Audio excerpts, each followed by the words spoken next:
Afternoon student. तो आज हम करेंगे computational procedure of simplex method. Procedure तो हमने कल कर लिया था, आज हम करेंगे उसके बेस पे एग्जांपल्स। ठीक है, तो ये देखो पहला एग्जांपल क्या है। Consider the linear programming problem maximum z equal to 3x1 plus 2x2 subject to constants x1 plus x2 less than equal to 4 and x1 minus x2 less than equal to 2 and x1 and x2 greater than equal to 0। तो ये हमारी LPP problem है जो किस form में है, maximisation की form में है। तो सबसे पहले हमें क्या करना है, स्टेप फर्स्ट हमारा क्या होगा कि first observe whether all the right side constant of the condition constant of the constant are non negative. हमें क्या देखना है कि जो ये राइट साइड कॉन्स्टेंट है, हमारे जितने भी कंडीशंस हैं कॉन्स्टेंट के, वो क्या हो, नॉन नेगेटिव हो। तो ये हमारे नॉन नेगेटिव है, 4 है, 2 है। If not it can be change into positive value on multiplying both side by the constant -1। अगर ये नेगेटिव होते तो हम क्या करते, इसको दोनों साइड को क्या करते, -1 से मल्टीप्लाई कर देते, जिससे ये क्या बन जाता, पॉजिटिव। ठीक है, in this example all B eyes, इसमें हमारे जितने भी बी आईज हैं वो क्या है, पॉजिटिव है, ऑलरेडी पॉजिटिव, तो हमें कुछ चेंजेस करने की ज़रूरत नहीं है। सेकेंड स्टेप क्या आएगा, next convert the inequality constant into equations. तो जो हमारी इनइक्वालिटी कांस्टेंट है ये, इनको क्या करेंगे, इक्वेशंस में कन्वर्ट करेंगे। इक्वेशन में कन्वर्ट कैसे करते हैं, क्या इंट्रोड्यूस करके, या तो स्लैक वेरिएबल या सरप्लस वेरिएबल। तो यहाँ पे क्या होगा, द कोफिशिएंट ऑफ स्लैक और surplus variable are always taken 0 in objective function. और जो स्लैक और सरप्लस वेरिएबल का कोफिशिएंट है वो हमेशा ऑब्जेक्टिव फंक्शन में क्या लिया जाता है, 0 लिया जाता है। उनकी कॉस्ट क्या लेते हैं, हम 0 लेते हैं। In this example all inequality constant being less than, इसमें देखो सारी कंडीशन है वो लेस देन इक्वल टू की फॉर्म में है, तो सिर्फ कौन से वेरिएबल्स आएंगे, स्लैक वेरिएबल कौन क्या क्या आएंगे, और वो S1 एंड S2। अब ये दोनों क्या है, लेस देन इक्वल टू की फॉर्म में है, तो यहाँ पे हम इंट्रोड्यूस करेंगे स्लैक वेरिएबल्स।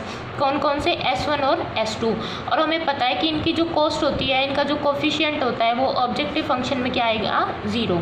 तो हमारा जो ऑब्जेक्टिव फंक्शन है वो क्या बन जाएगा, z equal to 3x1 plus 2x2 plus जो S1 हमने फर्स्ट वाली में किया।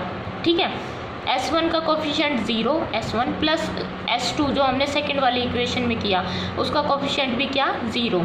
सब्जेक्ट टू कंडीशन क्या हो जाएगा, x1 plus x2 plus S1 equal to 4, x1 minus x2 plus S2 equal to 2, और जो हमारी नॉन नेगेटिव कॉन्स्टेंट थी x1 x2 और S1 S2 क्या रहेंगे, ग्रेटर देन इक्वल टू 0। ठीक है, तो ये तो हमारी क्या हो गई, ये हमारा क्या बन गया, अब एलपीपी प्रॉब्लम बन गई। ठीक है, अब देखो step third, now present the constant equations in matrix form. अब इसको क्या करना है, हमें मैट्रिक्स फॉर्म में कन्वर्ट करना है। तो मैट्रिक्स फॉर्म में कैसे करेंगे, जो वेरिएबल्स हैं उनकी वैल्यू यहाँ पुट कर देंगे। x1 देखो जिसका कोफिशिएंट क्या है 1, x2 का भी क्या है 1, S1 का क्या है 1, और S2 यहाँ पे नहीं है तो उसका क्या आ जाएगा, 0। ठीक है, अब इसका करेंगे तो x2 का क्या है, x1 का क्या है 1, x2 का -1, S1 नहीं है तो यहाँ पे 0 आ जाएगा, S2 क्या आ जाएगा 1। तो ये आगे x1 x2 S1 S2 के क्या आगे कोफिशिएंट। ठीक है, ये मैट्रिक्स फॉर्म में। और हमारे ये x1 x2 S1 S2 क्या आगे, ये जब हम फॉर्मेशन करते थे ना AX इक्वल टू B, तो ये वो वाली मैट्रिक्स बन रही है अब हमारी। तो B क्या है यहाँ पे 4 और 2। अब क्या करना है हमें, फोर्थ स्टेप में construct the starting simplex table by using the notation already explained. जैसे कि हमने लास्ट वाले लेक्चर में किया था कि हम स्टार्टिंग सिंप्लेक्स टेबल कैसे बनाते हैं। तो स्टार्टिंग सिंप्लेक्स टेबल में सबसे पहले हमारे क्या आते हैं, बेसिक वेरिएबल्स आते हैं, फिर क्या आता है, कॉस्ट आती है हमारी बेसिक वेरिएबल्स की, फिर जो हमारे मतलब रिक्वायरमेंट है हमारे पास जो थी ये राइट साइड में ये आती हैं, ये इनके कोफिशिएंट आते हैं, फिर हमारे वेरिएबल्स और स्लैक वेरिएबल्स आते हैं। ठीक है, फिर हम निकालते हैं मिनिमम रेशो, और यहाँ पे क्या निकालते हैं, z वो क्या होता है CB इंटू XP, यहाँ पे क्या निकालते हैं डेल्टा J वो क्या होता है ZJ माइनस CJ, और ऊपर क्या होती है, कॉस्ट होती है। तो ये अब हमने कैसे बनाई ये वाली, अब देखो यहाँ पे बेसिक वेरिएबल S1 और S2 आएंगे, क्योंकि हमारे पास बेसिक वेरिएबल क्या है, 2 ही हैं, S1 और S2।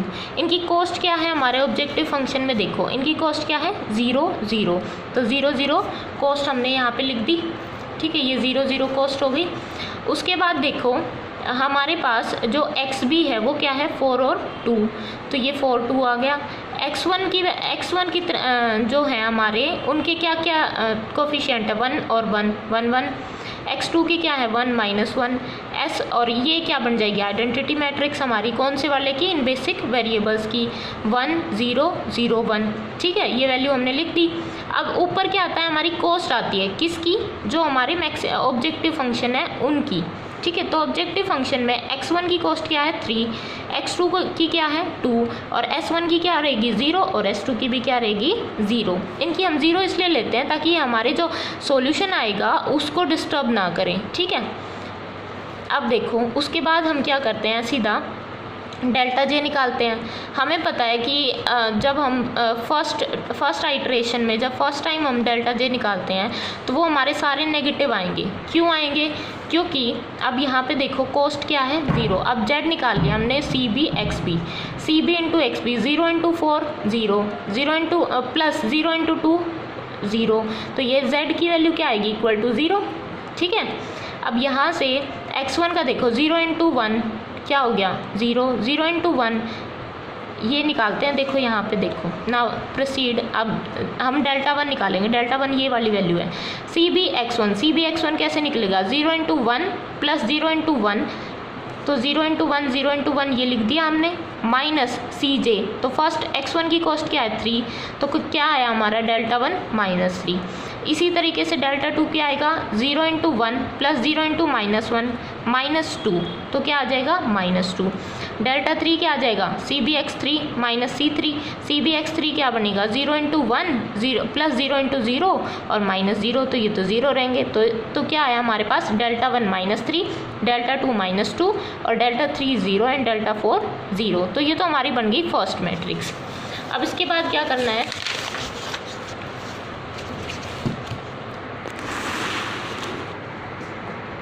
इसके बाद हम चेक करते हैं ऑप्टिमैलिटी टेस्ट। ऑप्टिमैलिटी टेस्ट क्या होता है कि अगर हमारे ऑल डेल्टा जे वो क्या है ग्रेटर देन इक्वल टू 0, तो हमारा सॉल्यूशन क्या है ऑप्टिमल है। अगर कोई भी डेल्टा जे नेगेटिव नहीं है तो हमारा सॉल्यूशन ऑप्टिमम आ गया। वहीं पे हम क्या करेंगे सॉल्यूशन को स्टॉप करेंगे और वो वहाँ से हमें क्या मिल जाएगा, हमारा ऑप्टिमम सॉल्यूशन मिल जाएगा। Alternative optimum solution will exist if any non basic delta J is also 0। और दूसरी क्या होता है, एक तो ये ग्रेटर देन इक्वल टू 0 हो या फिर 0 हो तो हमारे पास ऑप्टिमम सॉल्यूशन आ जाता है। ठीक है, फर्स्ट स्टेप तो ये हो गया। सेकंड क्या होता है कि अगर एक भी डेल्टा जे क्या है नेगेटिव है तो हमारा जो टेस्ट है वो ऑप्टिमम नहीं सॉरी अगर हमारा एक भी डेल्टा जे क्या है नेगेटिव आ गया तो हमारा टेस्ट क्या है ऑप्टिमल नहीं रहेगा। तो हमें क्या करना है, फर्दर इम्प्रूवमेंट करनी है हमारे सॉल्यूशन में, आइट्रेशन करेंगे हम कुछ। तो थर्ड स्टेप क्या है, if corresponding to the negative delta J all element in column X J are negative और 0 then the solution under test will be unbounded. तो ये हमने कल भी पढ़ लिया था कि अगर जो नेगेटिव डेल्टा जे आए हैं हमारे उनके कॉरस्पॉन्डिंग जो कॉलम है उसमें अगर सारे जितने भी एलिमेंट्स हैं वो अगर या तो नेगेटिव हैं या 0 हैं तो हमारा सॉल्यूशन है वो क्या हो जाएगा अनबाउंडेड हो जाएगा। ठीक है, अब ये रूल्स हम अप्लाई करेंगे। तो देखो सिक्स स्टेप देखो, in order to improve this basic feasible solution the vector entering the basic matrix and the vector to be removed from the basic matrix are determined by the following rules. अब हमें पता है incoming और outgoing vector क्या होते हैं, step 6 में आते हैं हमारे इनकमिंग और आउटगोइंग वेक्टर। इनकमिंग वेक्टर वो होता है जो मोस्ट नेगेटिव वैल्यू देता है डेल्टा जे की। ठीक है, वो हमारा इनकमिंग वेक्टर हो जाएगा। तो यहाँ पे हमारा देखो जब हमने पीछे किया था मोस्ट डेल्टा जे क्या है, मोस्ट नेगेटिव डेल्टा क्या है -3 है ना, तो यहाँ से -3 वाली टर्म किस में आती है x1 में आती है, x1 कॉलम में। तो x1 हमारा क्या हो जाएगा इनकमिंग वेक्टर। उसके बाद हम निकालते हैं आउटगोइंग वेक्टर। तो आउटगोइंग वेक्टर कैसे निकालते हैं, हम रेशियो निकालते हैं किस कॉलम की, जो हमारा इनकमिंग वेक्टर देता है। मतलब हमारा x1 क्या था, x1 हमारा इनकमिंग वेक्टर हो गया, तो इसकी रेशियो हम किसके साथ निकालेंगे, इस पूरे कॉलम की रेशियो निकालेंगे xb के साथ, मतलब 1/4 1/2। तो इनमें से जो मिनिमम वैल्यू आएगी देखो, अब यहाँ से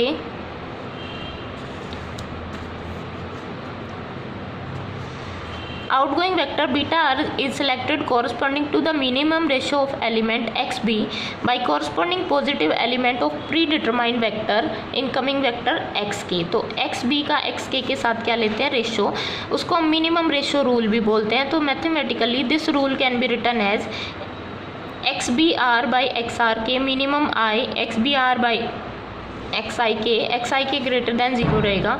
फॉर k इक्वल टू 1 क्या हो जाएगा, xbr xr1 equal to minimum xb1 by x11 xb2 by x21। तो मिनिमम ऑफ xb क्या है 4 बाई 1 और ये क्या आ जाएगा 2 बाई 1, सेकेंड क्या है 2 बाई 1। तो इनमें से मिनिमम क्या है हमारा 2 है ना। तो यहाँ से हमारा जो आउटगोइंग वेक्टर आएगा वो कौन सा आएगा S2, क्योंकि ये किसके कॉरस्पॉन्डिंग आ रहा है, मिनिमम रेशो इसके। तो हमारा यहाँ पे लीडिंग एलिमेंट क्या बन गया, हमें पता था कि जहाँ जिस कॉलम में मतलब जिस रो में हमें मिनिमम रेशो मिलती है तो उसके कॉरस्पॉन्डिंग उस कॉलम में जब इनकमिंग वेक्टर वाले कॉलम में जो एलिमेंट होता है वो हमारा क्या होता है, लीडिंग एलिमेंट होता है। तो ये 1 हमारा लीडिंग एलिमेंट हो गया और S2 क्या हो गया, आउटगोइंग वेक्टर हो गया। ठीक है, अब यहाँ से देखो इन ऑर्डर टू ब्रिंग, अब ये पता चल गया एंटरिंग वेक्टर कौन सा है x1 और आउटगोइंग वेक्टर क्या है S2। ठीक है, अगर यहाँ पे ये यूनिटी नहीं होता तो हम क्या करते हैं, इसको पूरे को जो यहाँ पे जो वैल्यू होती है उससे डिवाइड कर देते इस पूरी रो को।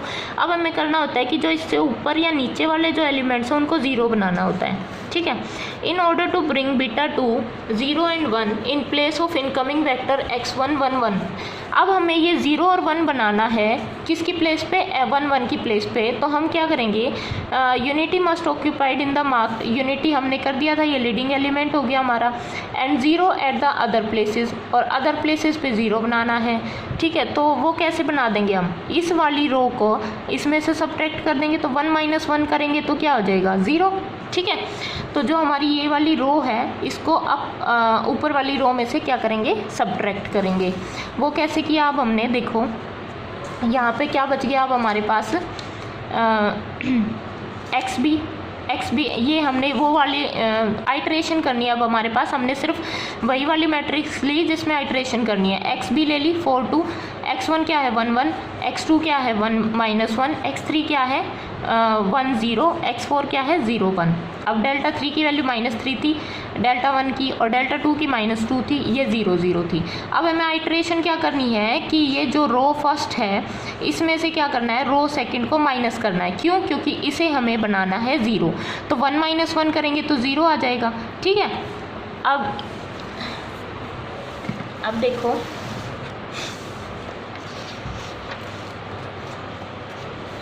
तो जब हमने उसमें से किया 4 में से 2 गया 2, 1 में से 1 गया 0, फिर से 1 + 1 हो जाएगा ये 2। ठीक है, यहाँ पे 2 आ जाएगा, ये 1 - 0 क्या रहेगा 1 रहेगा, ये 0 - 1 यहाँ पे क्या आ जाएगा -1। अब देखो ये वैल्यू आ गई हमारे पास। ठीक है, यहाँ पे क्या आया डेल्टा J। अब Z, अब फिर से हमारा Z कितना आ जाएगा, अब ये वाली जो आइट्रेशन इसने यहाँ पे कर दी, ये यहाँ पे करने की ज़रूरत है नहीं, हम यहाँ पे एज इट इज़ वही लिख देंगे जो हमारी वैल्यूज़ पहले थी।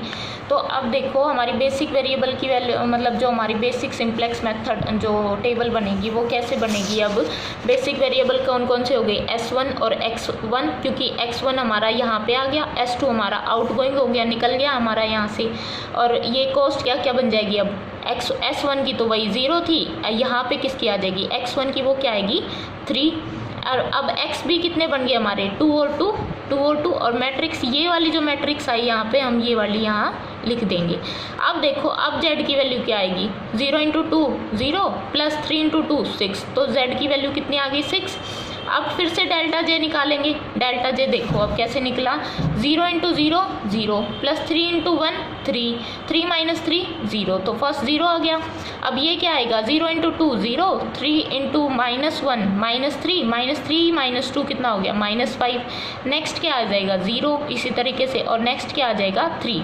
अब देखो कि हमारे जो डेल्टा J आए उनमें से एक तो नेगेटिव है, ठीक है, बाकी तो सारे पॉजिटिव हैं, बट एक नेगेटिव है, तो अभी भी हमें ऑप्टिमम सॉल्यूशन नहीं मिला। तो ये हमारा क्या हो जाएगा फिर से इनकमिंग वेक्टर, ठीक है, इसकी कॉरस्पॉन्डिंग। तो x2 हमारा हो गया इनकमिंग वेक्टर। फिर से अब इनकमिंग वेक्टर पता चल गया तो आउटगोइंग वेक्टर निकालना है। आउटगोइंग के लिए हम क्या करते हैं, इसके जो एलिमेंट्स हैं उनकी किसके साथ रेशियो लेते हैं, xb के साथ।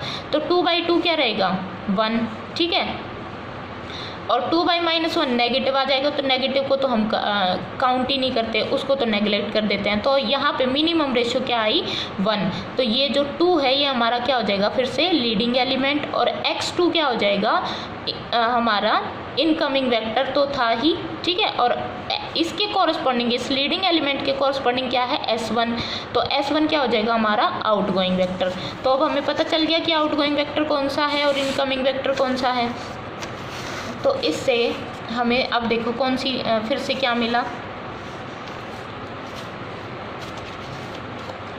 अब ये तो पता चल गया हमें, फिर अब हमें क्या करना है, ये जो हमने स्क्वायर में जिसको एनक्लोज किया है इसको यूनिटी बनाना है और इससे नीचे वाले को एलिमेंट को 0 बनाना है। यूनिटी बनाने के लिए क्या करेंगे, इस वाली पूरी रो को क्या कर देंगे, 2 से डिवाइड कर देंगे। 2 से डिवाइड करेंगे तो ये 1 हो जाएगा, ये 0 हो जाएगा, ये 1, ये 1/2, ये 1/2, ठीक है। और फिर क्या करना है हमें, उसके बाद ये तो हमने कर लिया, ये -1 है, -1, ठीक है।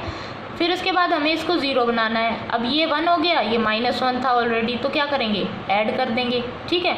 तो 1 - 1 0 हो जाएगा, यहाँ 0 + 1 1 रहेगा, 2 + 2 4 हो जाएगा, 1 + 0 1 हो जाएगा, -1 + 1 0 हो जाएगा, ठीक है। तो ये देखो यहाँ पे ये आइट्रेशन जब हमने की तो हमारे पास क्या क्या बच गया, अब xb कितना आया, 2 से डिवाइड किया था तो 1 आ गया, ठीक है, क्योंकि इस रो को हमने 2 से डिवाइड किया था इस एलिमेंट को यूनिटी बनाने के लिए। और ये कितना आया, 0 1 1/2 -1/2, और ये कितना आ गया, 2 1 -1। ये तो है, अभी आइट्रेशन, ये तो वही वाली मैट्रिक्स लिखती इसने।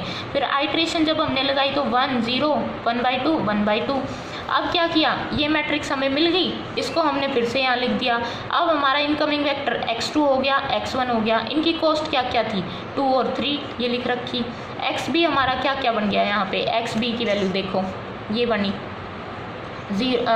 xb की वैल्यू बन गई 1 और 3, 1 3 बन गई जब आइट्रेशन लगाई। उसके बाद x1 की वैल्यू क्या आई, 0 1, फिर 1 0 1/2 1/2 -1/2 1/2। अब देखो cbxb कितना आता है, z 2 × 1 2, 3 × 3 9 11 आ गया।